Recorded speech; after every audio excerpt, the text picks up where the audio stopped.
Before we dig into our text, I want to do a quick little review. As we saw on Sunday, Elisha has figuratively and literally passed the mantle to Elisha, who is now the reigning prophet there in the land of Israel. Before he ascended into heaven in the whirlwind, he asked a question. He asked Elisha, "What do you want me to do for you before I go?" Do you remember his reply? Pretty bold reply. Double portion of your spirit. He said, "Give me a double portion of your spirit." That was a big request. In fact, Elijah said, "You ask a hard thing, but it will be so for you if you see me when I'm taken." And he ended up seeing that and witnessing it. The asking of the double portion, Job makes the point that it sounds a lot like the inheritance that someone, the firstborn son, would get when their father died. He would get a double portion. So he's asking, I guess, to be recognized in the heir, or maybe he's going to request to inherit the ministry of Elijah. It did advance. There we go. All right. So Elijah, when Elijah is taken up in the whirlwind, he finds the mantle. He goes back to the Jordan River. He folds it up like he saw Elijah do. He strikes the water with it. And he says, "Where's the God of Elijah?" And the waters part, and he walks across on dry land. And the sons of the prophets come out to see him when he comes back into Jericho and says, "Now the spirit of Elijah is resting on Elisha." And it doesn't take him long to start showing that power and performing those miracles. As we saw on Sunday, the first one there, the elders of the city came out and said, "Our water is terrible. We can't drink it. It makes us sick. It leaves the land barren." And Elisha said, "Bring me a new bowl and put salt in it." And he takes that salt into the headwaters of their water supply. And he drops it in there, and he comes back and says, "Thus saith the Lord, this water has been healed, and it will no longer make you sick or leave the land barren." And it is that way to this day. And then the last thing we talked about, which is sort of funny maybe and sort of not, there were some young men who were making fun of Elisha's baldness while he was walking around in the city. And I guess he got annoyed to the point where he turned around and cursed them. And 2 bears came out of the woods and mauled 42 of these young men. It sounds almost like that story in Acts 16 where Paul and Silas and Timothy are in Philippi. They're going to a place of prayer, and there's a lady, a young girl, who has a spirit of divination, who can tell the future. She makes a lot of money for her owners. And Paul puts up with that for a little while. She runs behind them, telling them, "These are men from the God Most High. They're telling you the way to be saved." And after a couple of days of that, he gets annoyed and turns around and casts the demon out of her. And I guess the point of that is that whether you're a prophet or an apostle, there's a limit maybe to some of your patience. At any rate, let's dive into our lesson tonight. We are going to talk about another one of these miracles of Elijah. In fact, let me ask a quick question. Elisha asked for a double portion. Do you think he got that? The double portion? Is there a way to quantify it? If he did, can we prove it from the scriptures? Well, a lot of scholars credit Elijah with 8 major miracles recorded in the Bible. And those same scholars credit Elisha with 16 miracles. And I love that about God. Not 15, not 18, 16. Just exactly twice as many.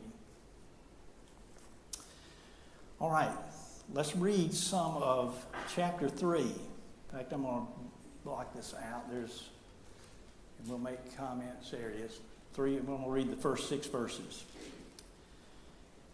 Now Jehoram, the son of Ahab, became king over Israel at Samaria in the 18th year of Jehoshaphat, king of Judah, and reigned 12 years.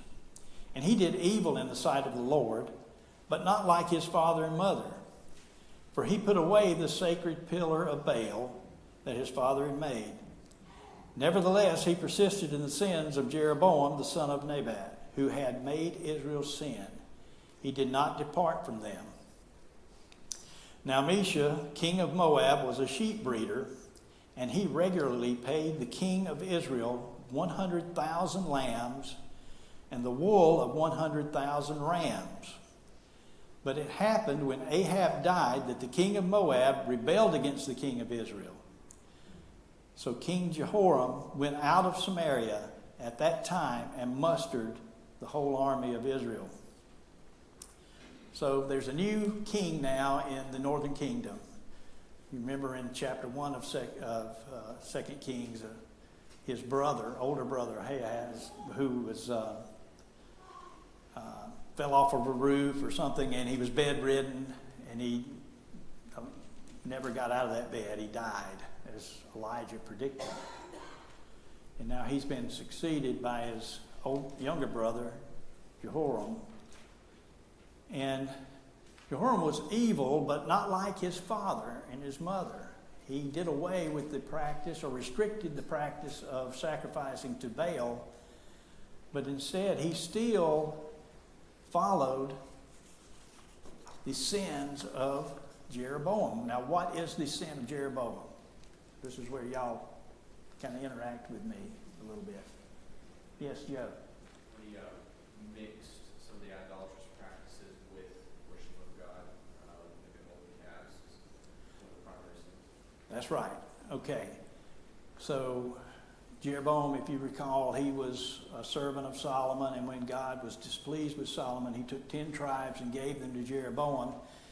And he feared the people from the northern kingdom returning to Jerusalem to offer their sacrifices. And so to remedy that, he cast 2 golden calves, put one in the northern part of the kingdom in Dan, and the other in the southern part of Bethel. And he said, "Here, Israel, is your gods. You don't have to go to Jerusalem anymore. You can offer your sacrifices here." So that is the sins that we're talking about there of Jeroboam. Now this thing here, this issue here with paying the tribute from Elisha, the king of Moab. You know, when Ahab died, apparently he had subjugated the kingdom of Moab, and they were paying him a tribute. And it was pretty hefty. It was like 100 lambs and the wool of 100 rams. Quite a revenue stream there. And apparently his brother, who was only king for a couple of years, Azariah, he did not do anything to reinforce that or go back and force that judgment back on Moab. But Jehoram is not going to let that pass. He is going to come back, and he is going to make Moab start paying that tribute again. And why do you think he feels like that's necessary to do that, to reestablish that tribute or that tariff, using today's lingo? Anybody? It's income for Israel. Yeah, the revenue stream is there, but I think also, Alan, you know, it may be perceived by some of the others in the area as a sign of weakness. And perhaps if he does not go back and enforce that tribute, then quite possibly some of these other kings in these areas could take advantage of him also. Okay, so that's the reason why he's going back to war with Moab. Let's pick up our narrative here in verse 7. Then he went and sent to Jehoshaphat, king of Judah, saying, "The king of Moab has rebelled against me. will you go with me to fight against Moab? And he said, I will go up. I am as you are, my people as your people, my horses as your horses. Then he said, which way shall we go up? And he answered, by way of the wilderness of Eden. So the king of Israel went with the king of Judah and the king of Edom, and they marched on that roundabout route 7 days, and there was no water for the army, nor for the animals that followed them. Okay, we talked about this some in our earlier lessons about the fact that Jehoshaphat wants to try to make alliances with Ahab. And that is not a good, the more I study this, that is not a good decision. Even though I know he's a compassionate guy, he thinks that these are brethren, but it's going to cause issues. It's kind of like what Paul wrote in 1 Corinthians 15, verse 33. Bad company corrupts good morals. If you hang around a bunch of idolatrous, evil people, some of that constant exposure is going to rub off on you no matter how strong you are. And later we're going to find out that this lack of discernment, this willingness to try to make alliances with this northern kingdom is going to come back and bite the kingdom of Judah. His oldest son, who is also named Jehoram, it's going to be fun to be Jehoram North and Jehoram South. But anyway, he is married to the daughter of Ahab and Jezebel. So them just trying to form this type of alliance with the northern kingdom is going to cause problems later on when his son succeeds him as king. In verse 8, it also says not only is it a lack of discernment, it's a lack of planning here, because they decide to go through this route around the Dead Sea to come up on the southern border of, if I can get this to work. But if you look right here by the Dead Sea, they're going to come down the Dead Sea and try to come around the bottom of it and come up on the southern border of Moab. Okay, in fact, there's a town right there, right past that river, right to the right of the Dead Sea, called Kir Hareseth. Can't pronounce that very well. But that's going to play a part in our story tonight as well. And apparently that area is dry and arid. And after marching for 7 days, they run out of water for not only the army, but for the animals. And that's not a good thing. So Jehoram becomes despondent. He begins to despair. And he says to him, the Lord has taken these 3 kings and is going to deliver them into the hand of Moab. So let's pick up the narrative here in verse 11 of chapter 3. Starting to get good. But Jehoshaphat said, is there no prophet of the Lord here, that we may inquire of the Lord by him? So one of the servants of the king of Israel answered and said, Elisha, the son of Shaphat, is here, who poured water on the hands of Elijah. And Jehoshaphat said, the word of the Lord is with him. So the king of Israel and Jehoshaphat and the king of Edom went down to him. When Elijah saw the king of Israel, he said, what have I to do with you? Go to the prophets of your father and the prophets of your mother. But the king of Israel said to him, no, for the Lord has called these 3 kings together to deliver them into the hand of Moab.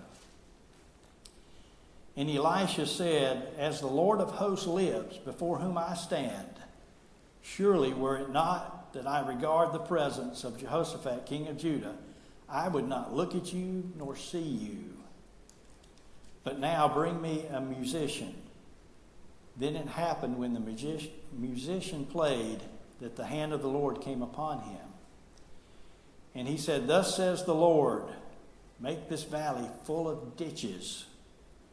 For thus says the Lord, you shall not see wind, nor shall you see rain, Yet that valley shall be filled with water, so that you, your cattle, and your animals may drink. And this is a simple matter in the sight of the Lord.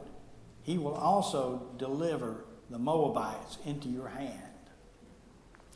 Also you shall attack every fortified city and every choice city, and shall cut down every good tree, and stop up every spring of water, and ruin every good piece of land with stones.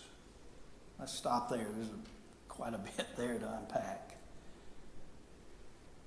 Jehoshaphat is told, I need to speak to a prophet of the Lord. He wants to consult God about this next step in their conquest of Moab and this being out of water. And he's told that there is a man. I'm guessing Elisha was traveling with the army here when you read this narrative, because he's close by, and maybe God told him that you need to accompany the army on this mission because you're going to have to give counsel to Jehoshaphat. At any rate,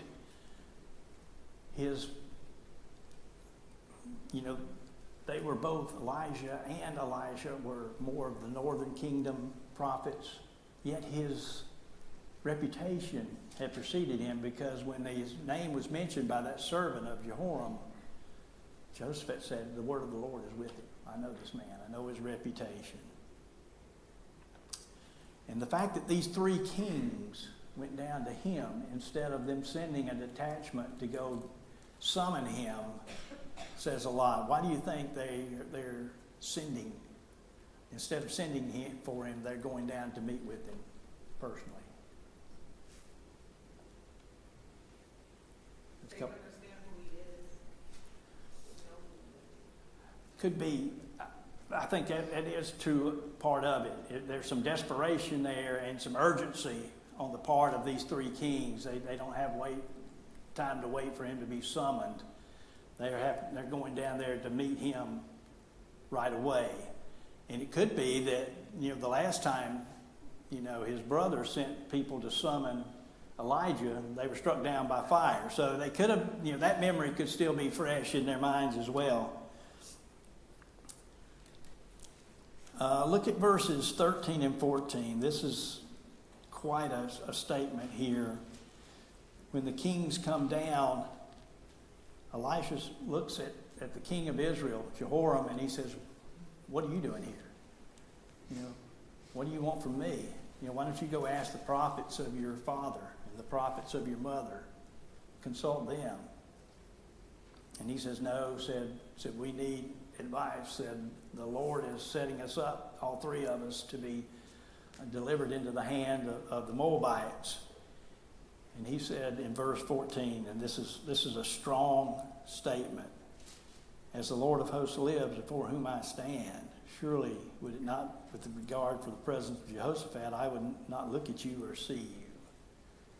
In other words, if it weren't for this good man, this godly king who is listening to God, who wants to do the right thing, if it were not for my respect for him, I would not even look at you or see you.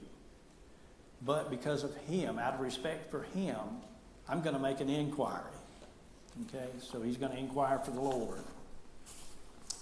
And he calls for a musician. Why do you think he did that? What's that all about? I'm going to call, before I can inquire of the Lord, I got to have a musician. Anybody got anything? That was how he received his connection to God. I think you're right, Jeff. One of our good song leaders here would come up with a comment like that. I think you're right. I think to get in the right frame of mind, he would bring in a musician, and he would be more sensitive to the leading or leading of the Holy Spirit. And I think it says a lot about the spiritual power of music in our lives. Yes, Wayne?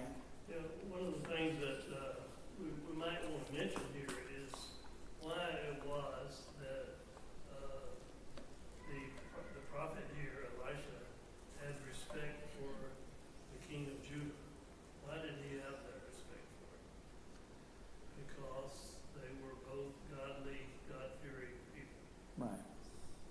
absolutely.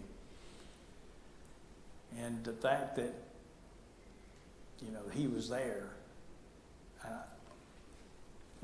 in my mind means that God kind of arranged him to be there close to Jehoshaphat to be able to give him that counsel. But I think about our singing, our worship. The sound of the music and the words that we sing are powerful. They can help you appreciate God and help you see your own shortcomings. I know sometimes when we sing in here, it helps me see God in different ways, appreciate him more, and almost sounds like he's addressing me individually sometimes. And one of the things here Elijah comes back out with now after he hears from God is go out and dig ditches in the valley. What's that all about? One of the things about Elijah's miracles that we need to mention here, they seem to always require some type of participation and obedience from those being helped. We see that here. We're going to see it next chapter in the story of the widow's oil. We'll see it a little later on in the story of Naaman the Syrian who has leprosy. This may serve as a way of preparing us for the blessing that God is about to provide. In our Christian walk, isn't it like this as well? It makes it so much easier for God to bless us and give us victories if we're walking by faith and living in obedience to his will. In verse 17, God promises, you will not see wind or rain, yet that valley will be filled with water so that you, your animals may drink. I saw one commentary that noted, it seems that God sent an intense downpour in the nearby mountains, and this caused a flash flood through the desert of Edom. The ditches were there to catch the runoff. Possibly, I guess if you have that kind of condition in that area, maybe that would make sense. But I'm perfectly fine with those men just going out there and digging those ditches and then going to bed and waking up the next morning and they'd be full of water. I think God is able to do either one of those. In verse 18, I love verse 18. He says, this is a simple matter in the sight of the Lord, providing water for your troops and for the animals. Oh, and by the way, he's also going to deliver you from the Moabite and deliver the Moabites into your hand. God wanted to give them more than their immediate need for provision. He wanted to give them complete victory over their enemies. I know when I was reading this and studying, I said God gives us complete victory as well as Christians over death and sin through his Son, Jesus Christ. And then verse 19, God instructs them what to do when they attack. They're to ravage the whole land.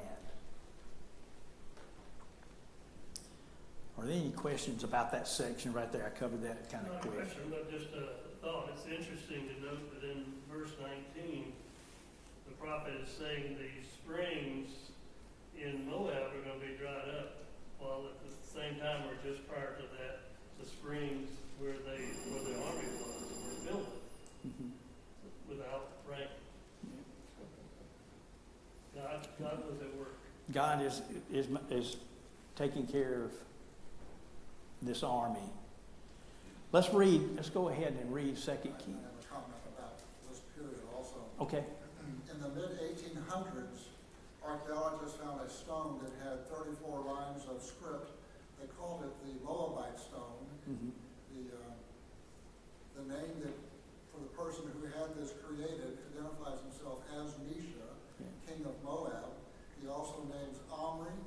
He names Israel. He names Yahweh, which is the earliest reference they have found outside the Bible to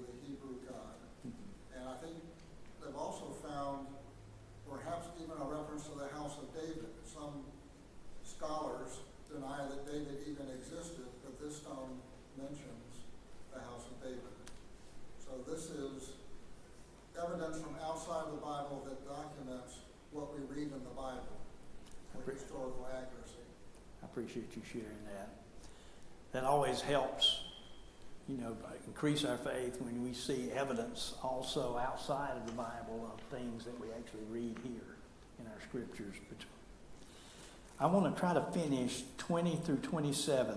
That'll take us to the end of the chapter, and I'll try to make a few comments before the second bell. Now it happened in the morning when the grain offering was offered that suddenly water came by way of Edom, and the land was filled with water. And when all the Moabites heard that the kings had come up to fight against them, all who were able to bear arms and older were gathered, and they stood at the border. Then they rose up early in the morning, and the sun was shining on the water, and the Moabites saw the water on the other side as red as blood. And they said, "This is blood. The kings have surely struck swords and have killed one another. Now therefore, Moab, to the spoil." So when they came to the camp of Israel, Israel rose up and attacked the Moabites, so that they fled before them, and they entered their land, killing the Moabites. Then they destroyed the cities, and each man threw a stone on every good piece of land and filled it. And they stopped up all the springs of water, and they cut down all the good trees. But they left the stones of Kir-Hareseth intact. However, the slingers surrounded and attacked it. And when the king of Moab saw that the battle was too fierce for him, he took with him 700 men who drew the swords to break through the king of Edom, but they could not. Then the king of Edom took his eldest son, king of Moab, took his eldest son, who would have reigned in his place, and offered him as a burnt offering upon the wall. And there was great indignation against Israel. So they departed from him and returned to their own land. The land is filled with water in verse 20.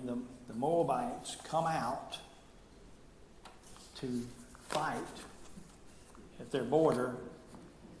And when they look at this water, I guess the way the sun was shining on it, it looked red as blood from where they were standing. And so they came to the conclusion, they assumed, which is dangerous, always dangerous to do, that these kings had struck swords during the night and killed one another. And so now all we have to do is just walk down there and collect all the spoils and go back home. But as soon as they got into the camp of Israel, the Israelites rose up and attacked them, and they ran them all the way back to Kir-Hareseth, which is that one city I showed you just over the border there at the bottom of the Dead Sea in Moab. Okay? And in a sad ending to this story, Mesha, the king of Moab, seeing that fighting is too fierce for him, he takes 700 swordsmen. He's going to try to break through the lines of Edom and make a dash for it, but he can't. He's not strong enough to be able to do that. And when he fails to do that, he returns to Kir-Hareseth, and behaving like the pagan king that he is, he took his son, who would have succeeded him, and offered him as a sacrifice on the wall. Very quickly, why do you think he did that? What does that show the people? What does that say about him and what he was trying to accomplish? It was an offering to his God. It was an offering to his gods, and he wanted the opposing people to show what kind of will he had, and the people he was there defending inside the stronghold, what it was going to take, the determination to try to fend off these three armies. They ended up departing with a near complete victory. All right? I think Joe will be back Sunday, so we'll see. We'll pick up, I'm guessing, with Obadiah. You look at your syllabus. It'd either be Obadiah or Elisha and the widow's oil.